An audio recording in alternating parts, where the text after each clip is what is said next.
नमस्कार। हमारे दौर के अत्यंत आत्मीय कवि अरुण कमल कविता पुस्तक का शीर्षक मैं वो शंख महाशंख। कविता सरकार और भारत के लोग। सरकार लगातार उदार हो रही थी। सरकार लगातार उदार हो रही थी। हर जगह से अपने हाथ खींच रही थी, गलतियां सुधार रही थी, मैली कथरियां सरेआम खींच रही थी। सरकार लगातार उदार हो रही थी, हर जगह से अपने हाथ खींच रही थी, गलतियां सुधार रही थी, मैली कथरियां सरेआम खींच रही थी। जैसे सरकारी अस्पताल थे, लेकिन वहां रुई पट्टी तक न थी।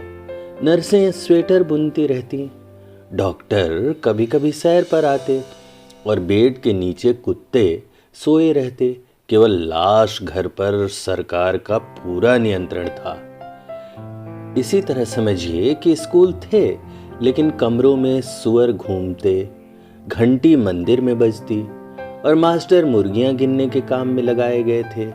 और चूंकि एक गिनती हो न होते कुछ और अंडे फूटते, सो गिनती हर बार शुरू से शुरू होती। इस भांति ज्ञान सर्वसुलभ था, शिक्षा स्वतंत्र थी, हर विद्यार्थी पर कर्ज था। राशन की दुकानें पहले ही उठ गई थीं, घासलेट पेट्रोल से भी महंगा था। सरकारी नलों में पानी नहीं, हवा भरी थी। हर 2 मील पर रंगदार थे।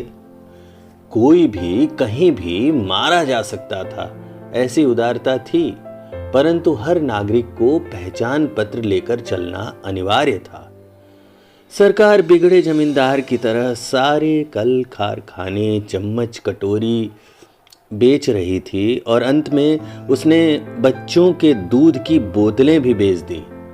तब एक मां ने कहा, सरकार जी ऐसा करें कि संसद भी बेच दें और आप भी वैसे ही रहें जैसे हम यानी भारत के लोग। अब सरकार ही क्या करेगी रहकर। सरकार बिगड़े जमींदार की तरह सारे कल कारखाने, चम्मच कटोरी बेच रही थी और अंत में उसने बच्चों के दूध की बोतलें भी बेच दी। तब एक मां ने कहा, सरकार जी ऐसा करें कि संसद भी बेच दें। सरकार जी ऐसा करें कि संसद भी बेच दें और आप भी वैसे ही रहें जैसे हम यानी भारत के लोग। अब सरकार ही क्या करेगी रहकर। धन्यवाद।